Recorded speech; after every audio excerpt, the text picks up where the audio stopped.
Phil is recording the call already. Yeah. Okay, here we go.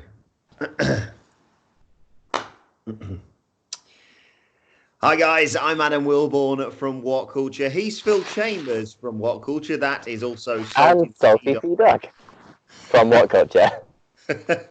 And night 2 of WrestleMania 36 has just finished. This is what went down. And I genuinely do not know where to start with the takeaways from this event. I suppose the big three are, not even including the NXT Women's Championship match, the big three are Otis got the girl. Yeah. John Cena took too many drugs. I don't know. Had a fever dream. John Cena is missing, presumed dead, in somewhere in the stratosphere of the Firefly Fun House. Inside his own mind, I think. And Drew McIntyre is WWE champion. Yeah. Wow. Okay. Let's start right at the beginning. Although, to be honest, this feels like an age ago, considering this show. It wasn't, super long. It wasn't, last year's WrestleMania. Not by WWE standards at all. Like, the actual main show was only 3.5 hours long, but just a lot happened. A lot.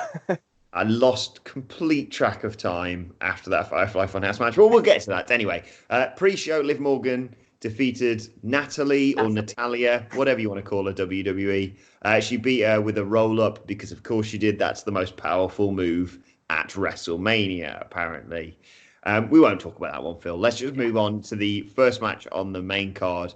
NXT Women's Championship match, pitting NXT Women's Champion Rhea Ripley against the Royal Rumble winner Charlotte Flair. Surprising that they gave this a lot of time, Phil. Yeah, it went about 20 minutes, I think. It was a really, really good match. The story was Charlotte working over Rhea Ripley's leg throughout the whole thing. It was really back and forth. Rhea Ripley looked really strong in it and came out of it looking really good. But ultimately, obviously, Charlotte eventually put in the figure 4, bridged it up into like a hell of a bridge into a figure of 8 to get Rhea Ripley to tap out for the victory. And Charlotte is your new NXT Women's Champion. But like we say, it was first match on the proper card, the longest match of WrestleMania at that point, I should say. And yeah, a hell of a match, really good back and forth action. One of those matches where you don't really know or super mind which way it goes. But yeah, Charlotte's your new NXT champion. Yeah, I mean, there's two streams of thought going into this, which was, Rhea Ripley will be improved and her stock raised by defeating someone like Charlotte Flair at WrestleMania, or WWE going to pull the trigger on Charlotte Flair as NXT Women's Champion, so hopefully they can draw more viewers back to that NXT product. And they went for the latter one. At the end of the day, there's some amazing feuds you can have in NXT, which you could have arguably had with either woman. But, Charlotte Flair versus Bianca Belair, as you suggested, Phil, against like Io Shirai, against Candice LeRae. Candice LeRae, yeah. There's just so many names that you can send her off against. Look, I get it. If you're a fan of NXT watching WrestleMania, you probably think quite a lot of your talent has been buried at this show. Shayna Baszler, of course, last night, Rhea Ripley tonight. I'm not best pleased. I was more pissed off, arguably, with last night because I can at least see a path for Charlotte to go down. But, at the end of the day, with the way things are in the world, the situation could completely change within the next 6 months. So who knows? And you can't really blame WWE if you want to try and draw more viewers to NXT by putting that title on Charlotte Flair. As disappointing as it is to take that title off Rhea Ripley. Right, next up, Aleister Black versus... I think as well, though... Sorry, I was just going to say, I think as well, though, the biggest takeaway from this is you've got to think that, of all of the titles that they could have put on WrestleMania on a card, the NXT Women's title was the one that they chose. And just the fact that it's now Charlotte that holds that elevates that title so much. And now whoever does beat her eventually down the line is going to get a huge rub from that. And yeah, like you say, the amount of matches that we can get from this should actually be really, really good. Exactly. Next up, Aleister Black versus Bobby Lashley. Not a great deal to say here. The finish was Aleister Black hitting the Black Mass as Bobby Lashley went for the spear after Lana called for it. Could there be issues between those two. Let's be honest, probably. But I think all we can say about this match is the right guy won, Phil, but probably should have won a little bit quicker. Yes, totally. If the story that you're wanting to build out of this is the breakup of Lashley and Lana, which is fair enough, that's absolutely fine, then you could have done that in roughly, I would say, about 18 seconds. A little bit like WrestleMania 28 with Daniel Bryan and Sheamus, where the exact same thing happened much, much quicker and had a much larger impact on the audience than this definitely did. It went way too long. It should have just been like Lana distracts Bobby Lashley, gives him a kiss, whatever, black mass, done, over with. That's all we needed from this. Instead, we got 7 minutes of nothing, and the right man won, like you said, but I mean, who cares at the end of the day? Yeah, no one will remember this match in a few days' time. And arguably, they didn't remember it after the next match. It was Otis versus Dolph Ziggler. Not really for Mandy Rose, but in a match about Mandy Rose. Sonya Deville accompanied Dolph Ziggler to the ring and almost aided Dolph Ziggler in getting the victory as Otis was going for the caterpillar. She leapt up on the ring apron, distracted the referee. That gave Dolph Ziggler the time to get up and smash Otis in the bollocks. I did that. I don't know why he kicked him, but regardless, in amongst all this, it looked like Dolph Ziggler was going to, ruin what could have been a crowning glory for Otis and ruin his chance of getting back the girl. But instead, as all this was going on, Mandy Rose came out, slapped the taste out of Sonya Deville's mouth. She slapped her so hard. So hard. Climbed into the ring as Dolph Ziggler was saying something along the lines of, "What are you doing? You're ruining everything." Hoyed him in the bollocks. That allowed Otis to hit the caterpillar. 1, 2, 3. Otis wins. Otis gets the girl. Mandy raised his hand afterwards. He then carried her to the back, smooched her. Everyone's got a chance, Phil. What can you say? Nice guys don't always finish last. It's official here. Wrestling has proved it for everyone. Every guy out there has a chance. Like, this was, I did not expect this to go this way. I thoroughly thought they were going to screw Otis in the end and Mandy was going to turn on him. But I'm just so happy that it went his way. And coming out of this, you've got Mandy versus Sonya. There's still more questions to be answered about why Sonya Deville was involved in this text message scam from the beginning. And this is just great. It's easily continuing this storyline. Good fun little match. Didn't take up too much time. Just everything that we wanted it to be. Just so many boxes ticked. So many little boxes ticked. Exactly. Someone in our comment section suggested a SummerSlam wedding, and I'm not ruling it out, to be honest. Next up was the last man standing match, Edge versus Randy Orton. I love Edge. I've got certain feelings towards Randy Orton, but my God, this match was long. Yeah, it went 36 minutes, was it, in the end? And it was like everyone had such big expectations for the Edge comeback match. And at the same time, everyone thought that Randy Orton would be the safe hand to put him against. Like, he's definitely never going to get injured in a Randy Orton match, things like that. But Randy Orton's excitement levels in his matches aren't really that high. And then when you add that to 36 minutes on a show where last night, none of the matches went over 20 minutes. And already tonight, we've had 2 matches go over 20 minutes, and this one's 36. Like, they went all over the Performance Center. We got to see plenty of posters up on the wall. The Iconics were there for World War. They made their appearance. Eventually, they worked out into the back, and there was like a storage area that they had, and there was forklift trucks and big actual trucks, and they fought until the top. They got some spears on the truck, RKOs on the truck. Eventually, it broke down to what was actually a surprisingly emotional moment of Edge. He got his new finisher on. I can't remember what it was called.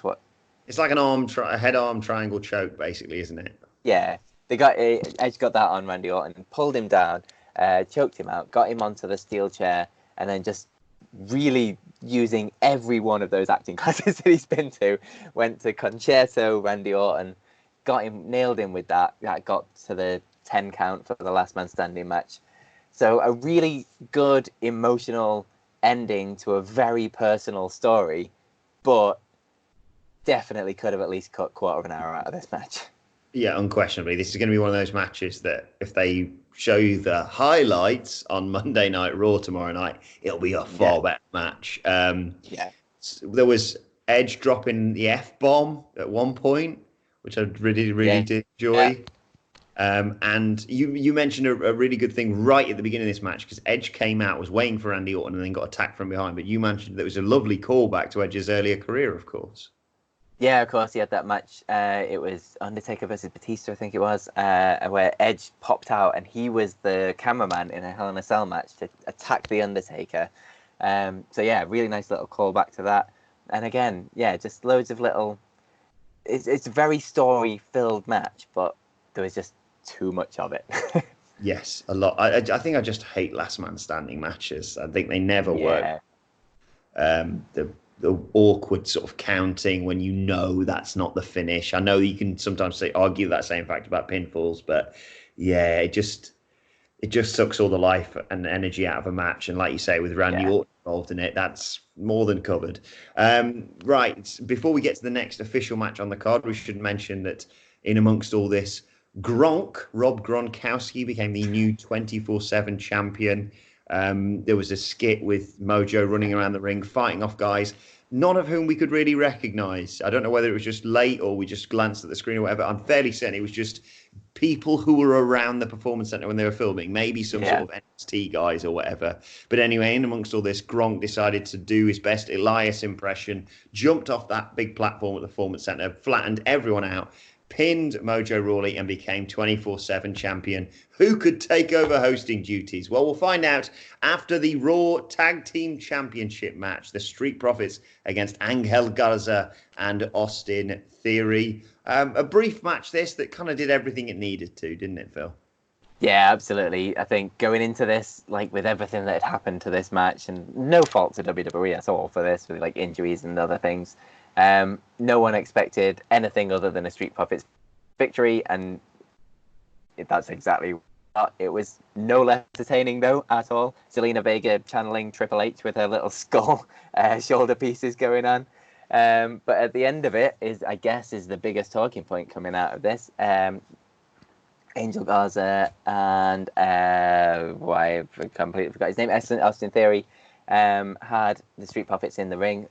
Zelina Vega came in, did a big kick to them, but then eventually, of all people from NXT, who was it but Bianca Belair came out to attack Zelina Vega and join forces with the Street Profits. They lifted her up on their shoulders, paraded her around, and I guess that's a little faction that we're going to get coming out of this. I'm not entirely sure, but whatever it was, Bianca Belair got her own little WrestleMania moment, and I guess there's more questions to be answered later on Raw.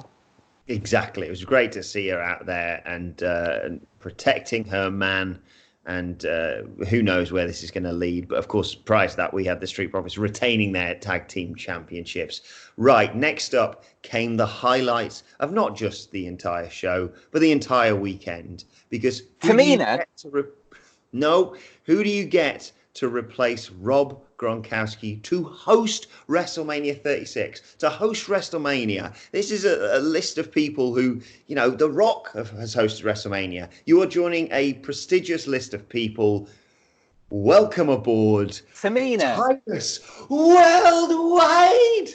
I've got to try and keep it a little bit calm because of the neighbors, but you can't imagine how I reacted, how I felt, or how my phone exploded when Titus O'Neil took over from Rob Gronkowski. This is amazing, Phil. His own little WrestleMania moment. Wilborn finally had that WrestleMania moment. Titus O'Neil was there to make everything okay. He'd already had the Iconics in the end. Making all your little dreams come true, wasn't it, really? So happy. Next up was the SmackDown Women's Championship, the Fatal 5-Way elimination match for that title. It was Bayley, Lacey Evans, Naomi, Sasha Banks, and go on, Phil. Ain't nobody meaner than Tamina. And you know what? Nobody is meaner than Tamina because it took all 4 of them to eliminate Tamina. Although, amazingly, that's what they did first because she's so mean and so scary. Everyone had to gang up on her, do all her finishes, and knock her out. And then that was it, I guess. After that, I think Naomi went out next. And then the most interesting point of this is obviously the Sasha Banks Bayley connection and how they were going to either join forces or come to blows at the end of the match. Didn't really happen that way. It came in where Lacey Evans was coming in. What was it again? I can't remember now. Earlier on in the John match, Cena thing. the two of them, Bayley went for a knee, I think, and accidentally hit Sasha in the corner. And then subsequent to that, it was Bayley and Lacey Evans fighting and going for pinfalls against each other.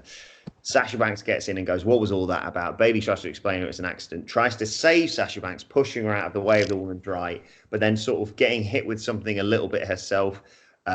Lacey Evans turns around, hits the woman's right on Sasha Banks. Bayley does not prevent the pinfall from happening when she clearly probably could, kind of akin to Triple H and Batista in the Elimination Chamber all those years ago. But so Lacey Evans eliminates Sasha Banks, and then it comes down to Bayley and Lacey Evans. Yeah, Sasha Banks gets involved, hits the Banks statement to help Bayley. Bayley hits her finisher, 1, 2, 3. Bayley retains. Sasha Banks puts the title back on Bayley, but there's just this wonderful air of resentment between the two, and this storyline can run and run, Phil. Yeah, the clips that you're going to be seeing in video packages for at least the next few months is going to be that Bayley, she did push Sasha out of the way of Lacey Evans, but then she also, when Lacey Evans hit Sasha Banks with the woman's right, she did sit there and watch her pin, and she didn't actually help. But yeah, like you say, Sasha Banks did come in and eventually help Bayley to get the victory and put that belt around Bayley's waist, but she didn't look too happy about it. And I originally going into this wanted this match to come down to Sasha Banks and Bayley at the end, the final two, and then finally square off, and you get that Sasha Banks versus Bayley moment on the main roster that we've all been just desperately wanting for all this time. But this is honestly better than I wanted it to be, because the story that can come out of this and the build that they can do, hopefully to something like SummerSlam, especially if like Sasha Banks goes on to win Money or something like that. There's a lot that they can do from this, and it's planting the little seeds of that split to just pay it off further down the line in a place where hopefully the world is better off and we can do it in front of a crowd and it'll get the reaction that it deserves. Yeah, mad that they teased Money in the Bank on this show. I was like, guys, that ain't happening. Yeah. But anyway, now this is what went down. This is where we talk about what the things that happened on a pay-per-view normally. And this is where our review breaks down, because This is where our live stream broke down. We didn't quite know how to come back from this. John Cena versus the Fiend Bray Wyatt. It was sports entertainment, just not as you know it. Yeah, absolutely. I think loads of people had ideas about what this might be going in, and especially following on from the Boneyard match, people had even more ideas about what it could be in terms of like cinematic wrestling. Well, it was definitely cinematic wrestling, except the cinema wasn't Fast and the Furious. It was some crazy drug-addled Hunter S. Thompson novel of cinema. Like, this was, I don't know. This was Fear and Loathing in WrestleMania. This was, I don't know what it was. This was life inside of Bray Wyatt taking over John Cena's mind, plucking every little doubt and worry that he might have out and displaying it for the world to see. It was bonkers and brilliant. Yeah, I think it's fair to say it's been slightly divisive online, this, but yeah. I kind of understand that, because there's no parameters for which to judge it by. Basically, John Cena came out to do his entrance, then got interrupted, then appeared in the Firefly Fun House and was directed through a door. Subsequently, we had a sort of run through of all John Cena's moments in his career. So we had the prototype John Cena with his ruthless aggression promo. We had Vince McMahon cutting a promo on him prior to that, telling him he had to do right or else he'd be fired.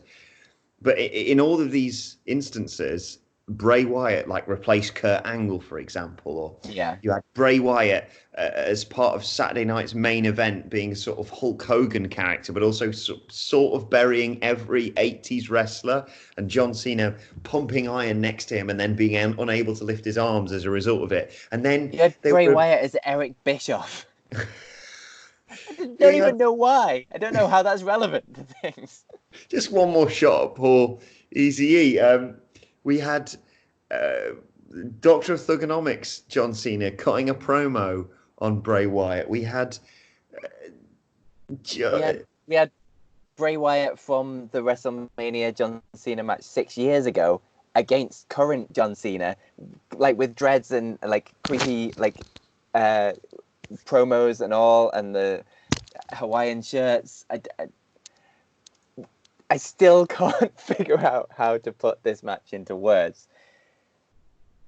Vince McMahon said that's such good on commentary, and I think that's probably the best analysis of it all. It was so surreal, and like John Cena tried to hit Bray Wyatt with a chair, but then Bray Wyatt disappeared, and that had happened a few times that he'd tried to attack him, and then finally John Cena tackles Bray Wyatt to the floor, starts beating on him in a ring, not the same ring for the Performance Center, but a ring nonetheless. So I suppose the match was happening. I mean, I've no idea how long this was going on for. I completely lost track of time.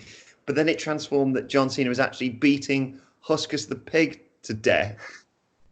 Oh, God, yeah, I can't, just remembered that. Turned around to get given a mandible claw by The Fiend, take him down to the mat, and then Bray Wyatt counted his own pin to defeat John Cena. I think this whole thing was summed up by the image of Titus O'Neil he came back to, which was just this. I've no idea what it was, and I'm sure the comments don't need any more encouragement to go at it, but feel free, because I cannot analyse that match, at least right now, or at least without more of the good stuff in my system. If nothing else, if you haven't seen this match and you're watching this video and you haven't seen it yet, go and watch it. Not to expect the greatest match of all time, not to expect a like 5-star WrestleMania classic. Just go and watch it to form your own opinion on what the hell this was. This was, I guess this confirms that the Firefly Fun House is just whatever is in your mind. So when Bray Wyatt is in the Firefly Fun House, in his mind is the sort of crazy children's TV world, but when it's in John Cena's mind, it's all this crazy doubt about things he's done in his career, and it's trying to nitpick at all the maybe mistakes that he's made throughout the way. I don't know. There's so much to unpick from this. It's unbelievable. As you say, if you haven't seen the match, go and watch it. And if you haven't ever tried acid before, watch the match. Congratulations, now you have. Right, let's talk about the main event of the evening, which was so surreal, such a juddering cut back to reality, I suppose. Brock Lesnar versus Drew McIntyre for the WWE Championship. Phil, do you want to take this one? I guess, yeah, because, well, during the stream, we could not get our heads back into this match at all because of what we'd just seen, and I was super excited about this match going in because a massive Drew McIntyre fan. He was going to be the first ever true Grand Slam champion, WCPW World Champion, and WWE World Champion, and yeah, I just wanted him to win the big one so much, and that match before it probably hurt the moment, but also they just repeated exactly the Goldberg match from the night before. The Goldberg match was 4 spears, 4 power slams, and the victory. This, I don't know whether it was 4 of each, but it was a bunch of F5s, a bunch of Claymores, and then the victory. They were literally the exact same match. I'm looking at it on Wikipedia. The Braun Strowman Goldberg match went 2 minutes 10, and this went 4 minutes 35. So they got double the amount of time at least. But I can't take anything out of this that we didn't already get the night before, which is such a shame, because an incredible crowning achievement of Drew McIntyre's career. Still, at the end of it, though, you can't take away the emotion that he's finally won the big one. He is the first ever British world champion in WWE. you can never take that away from him. You can never take that away from the fans that it means something to. But you definitely could have done this in a better manner. Yeah, I completely agree. Like you say, I think good result, bad way of getting to it. Although you sense that maybe this is trying to get the best of both worlds, i.e. the crowning of Drew McIntyre as WWE champion, but not the necessary victory, which you can hopefully give, fingers crossed, when things go back to normal, you can have a crowd, so you can be like, yeah, he beat Brock Lesnar, but they didn't really have the match. That's what I think they're going to go for, because we've had 2 World Championship matches over the last 2 nights, and they have had a combined 4 moves in them. So, yeah, something's going to have to change. Yeah. But it was just a weird way to end the whole night, but I don't think anything could have recovered after that Firefly Fun House match. Yeah, I think either move the Firefly to like the middle of the card and then have this come after the women's match might have helped it slightly. I guess, I don't know. Like, they're not thinking of a live crowd and tiring them out and things like that. It's a complete unknown entity of building a match card for no one in an actual live event. It's just for people at home. But yeah, it didn't quite work. The win didn't ring home as true as it probably should have. But you've got to remember, first ever British World Champion. It's Drew McIntyre. He's finally won the big one after 19 years of his career. That Chronicle episode on him was absolutely incredible, and the build to this is absolutely brilliant. So yeah, I just hope he can do absolute things going forward as the champion. Exactly, yeah. So the big takeaways here, once more. Oh, it's got the girl. Drew McIntyre is WWE champion, and never ever wrestle the Fiend ever again, because you don't want to get into that headspace, especially now. I genuinely don't know where we go from. We all knew this was going to be the weirdest WrestleMania ever because of the way things are, but I didn't think we knew it was going to be quite this weird. Congratulations to Titus O'Neil for hosting WrestleMania. Good job. Absolutely. But yeah, I guess as a night, I thought this was going to be a much better night than night one. Looking at the matches going in, like me and you, we were texting as the matches were coming out yesterday, saying, yes, we've won the lottery for WrestleMania streams, because we were obviously doing tonight, and Adam, Nicholas, and Murray were doing yesterday. But a bunch of them went very long. It felt a lot longer of a show, even though it was only half an hour longer. And I think night one might have actually been the better show. But it's still plenty of good stuff coming out of this. Yeah, exactly. But let us know your thoughts, as I'm sure you will, in the comments section below. Don't forget to like, share, and subscribe. And subscribe to WhatCulture Wrestling on either iTunes, Spotify, wherever you get your podcasts from. And you can let us know your thoughts on Twitter and all your Twitter questions that the guys will answer in the news in the morning at WhatCulture WWE. You can follow Phil and see more pictures of his beautiful dog. Phil, where can they find you on Twitter? At Film My Chambers, and Instagram the same if you want to see pictures of my dog. You can follow me at Adam Wilborn. No dog for me, unfortunately. You can follow us all at WhatCulture WWE, as I said. This has been what went down at WrestleMania 36 Night 2. Make sure if you haven't done so already, you subscribe to the channel because, yeah, there's going to be a lot to talk about, a lot of fallout from this show. And I need some therapy or something. Right. For now, though, my thanks to Phil Chambers. Thank you for watching. Wow, what a weekend it's been. WrestleMania 36 in the books. Thanks for watching, and we will see you soon. Bye, everyone.